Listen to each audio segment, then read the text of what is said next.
Un peu d'Ichot Kibud Orim, comment honorer et craindre ses parents. Ima Av Zaken Ohole. Si le papa est vieux ou malade, le papa il peut pas aller lui-même acheter les mitzvot, le trog, le lulav, je sais pas, etc. Ouais, alors il y a une mitzvah, alors il y a une mitzvah que le fils doit s'efforcer pour son papa et aller lui acheter en son nom pour lui ces mitzvot là. Lo nachon sheishalem haben mikaspo aprati et mikaspo shel haav me'ar velo raoui lekayem et mitzvot be'inam. J'explique. Remarque intéressante. Même si imaginons maintenant je vais aller acheter pour mon papa, imaginons un etrog, n'est-ce pas? Je vais quand même pas le payer de ma poche, je vais le faire payer. Pourquoi? Parce que pour faire mériter mon papa, il vaut mieux qu'il achète la mitzvah de son propre argent. Quand on accomplit une mitzvot de façon gratuite, le mérite est moindre. Donc je ne vais pas faire manquer à mon père ce mérite-là.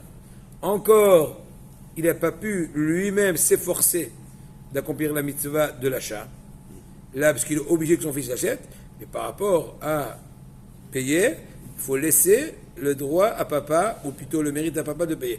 À moins qu'il ait des difficultés, c'est sûr que dans ce cas-là, au contraire, c'est une double mitzvah. Non seulement tu as cherché un beau étrog à ton papa, par exemple, tu as en plus payé parce qu'il a du mal à payer, donc tout va bien. Kavouab Zohar Kadosh, marqué dans le Zohar Kadosh Rabotai, dans le Zohar Kadosh, au début de la parasha Teruma, Veishalem Adam Sra Mitzot Mushlam Bekol Ma Shivakshum Menu. Il y a un Zohar qui dit qu'il faut payer le prix de la mitzvah à quel prix qu'on te demande. Ben Rav, Ben Me'at, que ce soit un grand prix ou un petit prix. Bien sûr, c'est pas pour autant une occasion de permettre aux vendeurs d'exagérer. D'ailleurs, il y a des gens qui te disent, pour rigoler, quand ils te vendent par exemple des arbas minimes, les 4 espèces, ils te disent, discute pas, c'est marqué dans le Zohar, il ne faut pas discuter. Je dis d'accord, il ne faut pas discuter, mais le Zohar, il n'a pas dit non plus que tu dois pigeonner, tu dois voler les gens. Vous comprenez? Velo yaase amita beshum ofen de inam. Il te dit le Zohar, il ne faut jamais faire une mitzvah gratuitement. Essayez de faire un. Vous pouvez m'offrir les 4 espèces? Je dis, ben, espèces, non.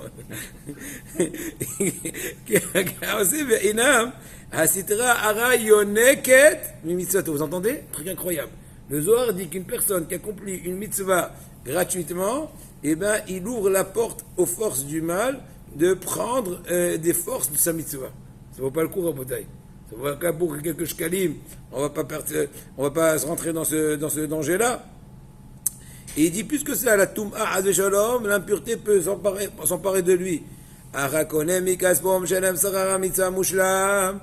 contre, quand tu achètes, il dit le Zohar, de ton propre argent la mitzvah, et payer le prix complet, comme ce qu'on dit, sans trop marchander, encore une fois, dans le raisonnable, parce que si l'autre il exagère, c'est notre problème. Alors dans ce cas-là, au contraire, avec bonne volonté, il est en train de s'efforcer dans l'accomplissement de la mitzvah, et il va dans le droit chemin, et ben le Zohar dit que de par le biais de ceci, et ben il a le mérite que la providence divine va résider sur lui, elle va le sanctifier, elle va soumettre toutes les forces du mal qui ne vont pas s'approcher de lui, et ça va l'aider à surpasser ses mauvaises vertus. Entre autres, on vient de parler tout de suite de cela, le courroux, l'orgueil, les passions interdites, la jalousie, la haine et autres. Ainsi sont les propos du Haredim. Haredim, c'était un très grand rave qui était, je crois, Rabbi El-Azar Zakhri, qui était à l'époque du Harizal à Tzfat. Et lui, il s'est fait passer pour un shamash, un Sam Shamash qui était dans une synagogue, jusqu'à qu'un jour, le jour de Omer, Rabbi Shimon Bar Yochai, il est venu, il a dansé avec lui et tout, il leur a dévoilé qui il était. Bon, en tout cas, encore une petite halakha, continuons.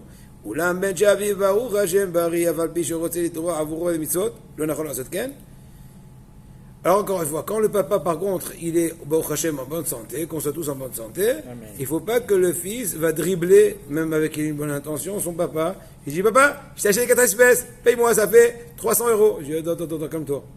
Tu ne m'as pas laissé l'occasion d'accomplir moi-même l'effort d'aller acheter les 4 espèces.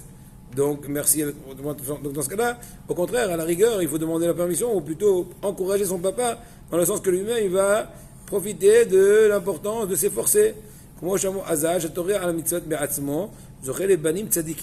C'est marqué dans nos sages qu'une personne qui s'efforce elle-même dans l'accomplissement de la mitzvah, Il dit pas, j'ai pas les nerfs d'aller maintenant choisir les crêtes espèces, ou bien j'ai pas les nerfs d'aller chercher un software, expérimenter, aller me documenter, qu'est-ce qui est bien, quelle tfiline, quelle mezouza, quel ceci, j'ai pas les nerfs.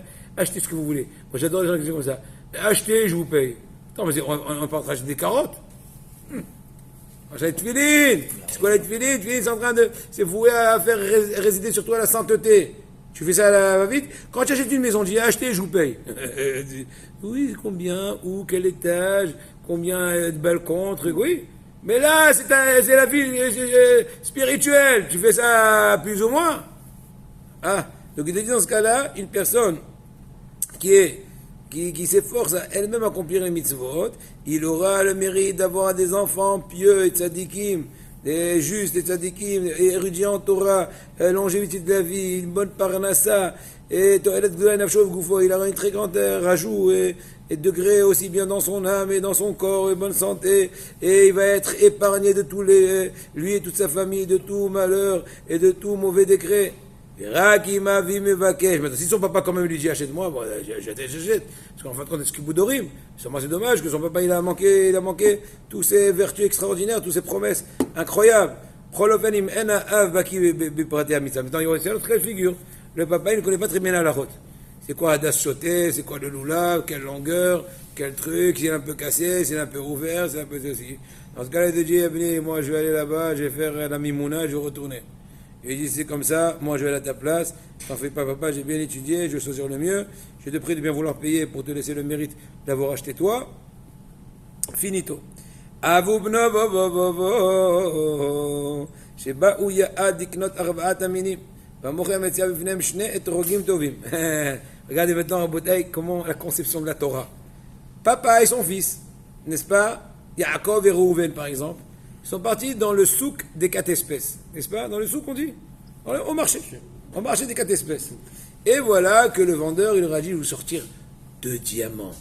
Les 2 meilleurs cédras, on dit? Les fruits du cédra que j'ai amenés du Maroc, de la ville d'Essaouira, ou Agadir. Là-bas, je les ai cueillis. Je voulais sortir de la caisse, du coffre-fort. Il était sorti, waouh. Il y a un qui est plus beau que l'autre. On n'en parle pas aussi que les prix sont très beaux aussi. Mais bon, c'est pas ça la question. La question est la suivante. Maintenant, il y a une concurrence entre Yaakov le papa et Reuven le fils. Je dis, papa, je t'en prie, réponds au téléphone. Vraiment le plus beau.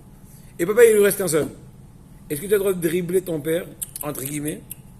Alors, Racha Yaben aussi, Maod, Amocher, Al-Me'ir, Etrog, Mouda, Gedekatasmo. Ils sont en train de faire maintenant une vente aux enchères entre le fils et le père.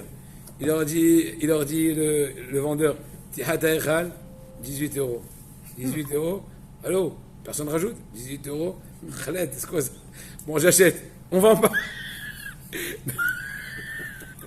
Vous comprenez les nuances. Maintenant, c'est pas ça mon cas. Et maintenant, il va profiter, entre guillemets, de la situation, le vendeur. À qui mieux? Et Reuven, il lui dit, combien coûte le plus beau, là, le droit? Le beau, il est vert orange, vert jaune et tout. Il dit, celui-là, c'est 200 euros. Il dit Reuven, moi, je suis prêt à ajouter 250. Il dit, qu'est-ce que tu dis? Non, j'ai dit 250. Bon, tu t'es maintenant, 300. Est-ce qu'il y a de continuer à rajouter? Oui. Pourquoi? Attention, il ne fait pas ça méchamment. Parce que le but et le contexte, c'est parce que lui aussi, il veut exprimer l'importance d'un mitzvah et ça va coûter de l'argent. Il n'est pas en train de juste dribbler son père gratuitement. Ça lui coûte. Je paye plus. Tu veux toi, paye aussi plus. Parce que, d'accord? On n'aurait pas pensé comme ça, je sais.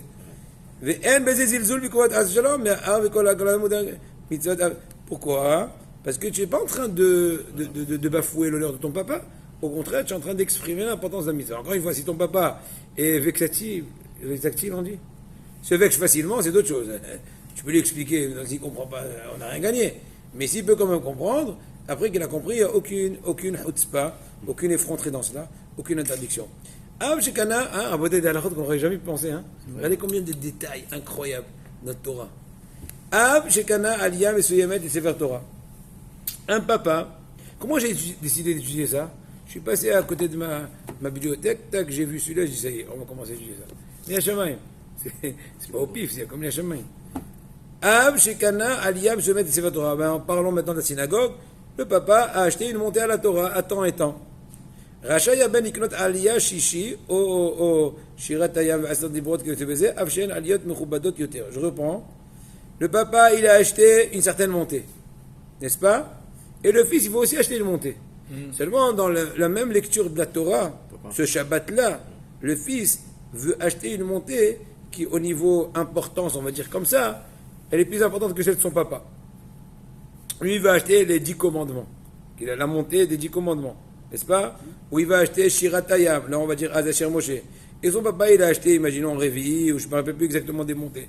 Il n'y a aucune interdiction en cela. Je n'ai pas en train de manquer respect à ton papa en achetant une montée, on va dire, qui serait plus importante, ne serait-ce qu'aux yeux des gens. Encore une fois, pourquoi? Parce que tout est dans le contexte de l'honneur de la Torah. Encore une fois, si le papa va se vexer, on n'a rien gagné. Et même s'il se vexe injustement, c'est pas pour autant, tu vas lui dire, papa, écoute, c'est la religion, on n'y peut rien. Non, il faut l'expliquer. S'il se vexe, tu vas rien comprendre. Je comprends, faut quand même, c'est marqué, les chemins de la Torah sont des chemins agréables. À partir du moment que je deviens désagréable avec les autres, je suis là, on peut même pas. Vous vivez dans des sphères où l'air est irrespirable. C'est qu'on ne peut pas utiliser tout le temps. Mais c'est pas ça moi, mais à d'autres. Oula, bimkom shelo mochim et aliyot ela mechabdim et tzibur la'alot, af im izminu et ben vekra'u bishmo, lo ya'ale la'aliyah mechubedet yoter, ela imken kibel hashut. Par contre, s'il est question qu'on fait monter les gens, imaginons gratuitement, sans vente aux achats, dans ce cas-là, intéressant à souligner, le fils ne pourra accepter de se faire pointer du doigt que si il a l'autorisation de son père. Puisque dans ce cas-là, il n'y a plus le contexte. À qui mieux qui va acheter? Il a mis le paquet, il a mis 200 €. Donc papa, il ne va pas se vexer parce qu'il sait que j'ai... On est loin. Hein. Non, mais je suis en train de te pousser les ventes, je ne comprends pas. Et donc, ce que je veux dire par ça, cher ami, encore une fois, si les montées sont payantes, il n'y a aucune interdiction de payer pour une montée plus importante que papa. Mais si elles sont gratuites, dans ce cas-là, je n'aurai le droit de me laisser appeler que si papa m'a permis, étant donné qu'il n'y a plus le contexte ou le prétexte ou la bonne raison plutôt de l'achat. D'accord? Très bien. Sinun besuka, ima av mitzta'er shebno yishal besuka, Hamad shoshesh tzana ben, areu patou mishan. Là, c'est un grand hidouche. C'est discuté, mais en tout cas, c'est un avis qui est bien connu. Lequel? Toi, tu veux dormir à la souka. Moi, je me rappelle qu'on était à Paris, j'étais jeune homme, et je venais après à la yeshiva chez mes parents pendant Soukot. Maintenant, on n'avait pas de souka à la maison, on était dans un immeuble. La cour, ils vont croire que tu es un SDF. Il n'a pas tort. Hein. Et donc, que faire? J'allais à la rue Pavée. Bon, j'habitais pas loin de la rue Pavée. Et donc, je dormais là-bas. Maintenant, c'était rigolo. À l'époque où c'était bondé, si tu arrives après 10h30, tu peux dormir peut-être à l'entrée de la souka, peut-être. Il y avait Habibi, des gens qui venaient à l'avance. N'en parlons pas que tu es sensible au ronflement ahlet. Tu comprends, ça s'appelle le trahoueta. Bon, en tout cas, pour retourner, c'est pas ça le point. Et vous savez qu'il y a une halakha, avant de continuer, il y en a qui discutent, est-ce que, une fois que tu arrives à la souka, tu trouves un ami à toi qui se dit, Habibi, donc tu dis, il est bien endormi, il est bien anesthésié, je vais tirer doucement le lit, le mettre à l'extérieur pour m'y mettre. Étant donné que lui, en dormant, il est dormi dans le bon contexte, imaginons entre guillemets que dans le rêve, il aurait changé de sphère, et moi je viens m'y mettre parce que moi je suis encore réveillé. Je ne vais pas dormir sciemment à l'extérieur. C'est une discussion, c'est pas évident. Pas tout, il ne faut pas le faire. Ne serait-ce que par le fait que quand il va se réveiller, le pauvre, il va avoir des cauchemars. Mais bon, en sens là. Maintenant, pour retourner. Et pourquoi je raconte tout ça? Je suis pas en train de faire, c'est pas un cours d'histoire à Botaï. Je suis en train maintenant de raconter la suite. Vous savez qu'en hiver en France, on va bien vous expliquer, surtout à l'époque de Soukot, bien sûr, tu sors pas, j'exagère pas, tu sors pas le nez de la couverture. Donc, comment tu respires? C'est une nouvelle question. Il faut mettre un masque à oxygène. Mais bon, ça c'est le truc. Maintenant, moi, je me rappelle, étant un jeune homme, mes frères et moi, on attend de traverser la rue de Rivoli avec des matelas. Donc les gens, ils ont dit, Ado. Eh ben non, on a fait ça, Baruch Hashem. On prenait des tables, en fait, les tables qui servaient à table à manger. Maintenant, c'est devenu des supports de matelas. On dormait dessus, etc. Maintenant, imagine-toi qu'un des parents s'inquiète. Je dis, Ebni, j'ai peur. S'il rentre un clochard en pleine nuit là-bas, tout le monde peut connaître le code, ou si tu vas attraper une pneumonie, Hazvé Shalom là-bas avec ce froid-là et tout. Donc, tes parents se font du mal de ta situation. Est-ce que ça te rendrait patour, ça t'exempterait de la mitzvah? Il y en a qui disent que oui. Pourquoi? Parce que tu as fait du chagrin. C'est incroyable. Ça édouche. à Lyon, la yeshiva. C'était une seule fois quand j'étais avec T'as vu que dans la cour, j'étais à la truc, à la yeshiva. il y a un toit ouvrant, tu sais. Tu peux l'ouvrir. J'ai mangé plusieurs fois avec Rabbi David, moi j'y étais. Et un jour il pleuvait. On a fermé. Voilà, c'est plus le choix, ça, c'est pas tout. C'est magnifique. Non, mais Ouais. c'est magnifique. Oui, mais à Bnei Brak, il y a partout comme ça, même en Erez. Moi, chez moi, c'est la même chose. Ouais, ouais. Quand il pleut, je tac, tac, ça y est, tout, tu peux continuer à dormir là-bas. Moi, le rabbin que j'ai connu Oui, ça existe. Hein. Non, parce qu'il pleut, de toute façon, Il tu pleut. es exempté. Tu peux pas. Et qu'est-ce que tu vas faire? Tu vas Normalement, pas, le premier tu vas pas soir- dormir sous la gouttelette? Mais Réla, le premier soir, tu n'es pas exempté, tu dois attendre qu'il Même arrête ça, de pleuvoir. oui, il pour est pouvoir vrai. faire kidouche. Oui, il est vrai, mais entre-temps que tu vas faire la douche, Mais non, mais c'est pas la douche. d'accord, dans ce cas-là, une discussion. le rab que j'ai connu, pourtant c'est quelqu'un d'important. D'accord? Il y avait ça de neige. Non, Ça de neige. Nous, on rentrait à la maison. On n'a pas pu, on est rentré. Mais oui, il n'y a pas le choix. À la rigueur, à Bota, je pousse l'idée. C'est marqué dans les Yerushalmi, et le ramène dans la halakha, qu'une personne qui s'efforce d'accomplir une mitzvah, même quand elle est exemptée, elle est appelée une personne simple. Pourquoi? Parce qu'il faut se comporter selon les directives d'Akadosh Baruch Hu. Quand tu es obligé, tu le fais. Quand tu n'es pas obligé, tu ne peux plus. À la rigueur, si tu t'efforces de faire quand même, alors que tu es exempté, ça prouve un peu un manque de... Attention. Oui, mais encore une fois, il faut savoir être mahmir dans le vrai contexte. Pas quand tu es exempté. Ouais. Tu es exempté. Donc, en fait, rien intéressant. Maintenant, avançons. Encore un petit détail, avant de passer de sujet. Pas de changer, c'est toujours intéressant, mais de passer de sujet. Im haorim enam shomrei Torah mitzvot enam mochrim et haametz de goy kodem hapesach. Des fois, il y a des enfants que leurs parents sont encore loin de la Torah. Ils ne sont pas encore rapprochés de la Torah. Et donc, par exemple, à Pessah, ils ne vendent pas leur hametz. Moi, je me rappelle la première année que je suis devenu en Israël étant jeune homme, c'était en 93, 94, c'était l'année de la Shemitah. Et donc, moi, je me suis parti chez Rav Mahfoud, qui était à l'époque dans la même rue de notre yeshiva, qui est à Shlomo, et j'ai fait des prosboules. Prosboule, c'est l'acte de vente de tous les actes de voilà, des actes d'emprunt pour pouvoir que la Shemitah ne va pas les annuler. Ça s'appelle prosboule. Ouais, j'ai parlé de ça dans mon livre Birkat HaShvi'it. D'accord? Je suis parti à Mahfoud, j'ai fait prosboule pour tous mes oncles de Paris, de France. Je suis devenu, comment dirais-je, le délégué des affaires finies. Bon, en tout cas, maintenant, la même question qui se pose. Ses parents n'observent pas le Pessah. Donc maintenant, lui, il veut quand même essayer de sauver ce qu'il peut. Donc il pourra aller vendre en leur nom, sans leur demander, le Hametz, la fameuse vente du Hametz. On va chez le Rav, on signe, on déclare, ceci, cela. כדי להצילם מכשול של איסור חמץ שעבר עליו פסח. טוב שיודיע להם קודם לכן, שמוכר להם את החמץ כדי שימנו אותו שליח. Maintenant, j'explique. Il vaut mieux au préalable demander la permission à papa, à maman. Permettez-moi de vendre votre demeure pendant Pessah. Hein? Non, papa, c'est juste pour que le Hametz que vous avez, vous n'allez pas transgresser la possession du Hametz pendant Pessah. Donc c'est mieux. Et si tu n'arrives pas à leur demander, ils risquent de se vexer ou de t'envoyer promener. Dans ce cas-là, tu peux même sans leur dire vendre. Pourquoi? Parce qu'on a un principe qui s'appelle Zachin Adam Shelo Befanav. On peut faire mériter à une personne même sans sa conscience, puisqu'on va du principe que dans son fin fond, il veut oui accomplir la Torah, la mitzvot. Et donc voilà, Rabotai, passons de sujet.